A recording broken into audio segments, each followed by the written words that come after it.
नमस्कार बंधुगण, आम चैनल रे आपण मानकु स्वागत करूछि। आपणक घर को आसुचंती कि एही 10टी पशुपक्षी जानन्तु भयंकर कथा। भिडियोटी आरंभ करिबा पूर्व आपण मानकु मोर अनुरोध, भिडियो को गोटे लाइक एवं आम चैनल को सब्सक्राइब करंतु। चलंतु जानिबा। गृह को आसुथिले एही पशुपक्षी जानी रखंतु एही गुरुत्वपूर्ण कथा। बंधुगण, प्रकृति आमको अनेक समय अनेक प्रकार शुभ एवं अशुभर सूचना देई थाए।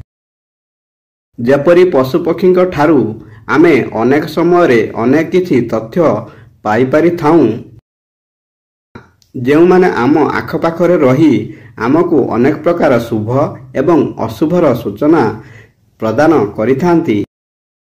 तेबे आउ विलंब न करी चलंतु जानिबा एही विषय रे। एक जेउ घरे बिराड़ी कली करुथिबार शुभा जाई थाए, सेही घरे कोनोसी झगड़ा लागिबार सूचना मिली थाए। दुई, जेउ घर आगरे गाईटी आसी जोरे बबाली छाड़ी थाए, सेही घरे सुख एवं समृद्धिर वृद्धि हेबार लागि थाए।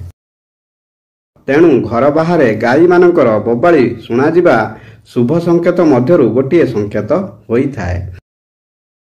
3, कुकुरर कांदिबाकू अशुभ संकेत बोली कुहा जाई थाए। जदि कोनोसी घरे कुकुरटी जोर जोर रे कांदिबाकू लागि थाए, सेही घर को किछि विपद आसीबार संभावना रही थाए। 4, जेउ घरे कला पिंपुड़ी चलप्रचल हेबाकू लागि थांती,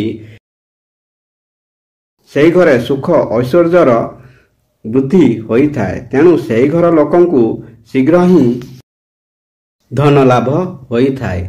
हेले जदि कला पिंपुड़ी गोटिए लाइन ले देखिबाकू मिलंती, तेबे सेही घरे मतभेद देखिबाकू मिली थाए। 5, नाली रंगर पिंपुड़ी घरे देखिबाकू मिलिले यह घर पाई शुभ सूचक होई न थाए, कारण एथिरे घरे कली झगड़ा हेबार संभावना अधिक रही थाए।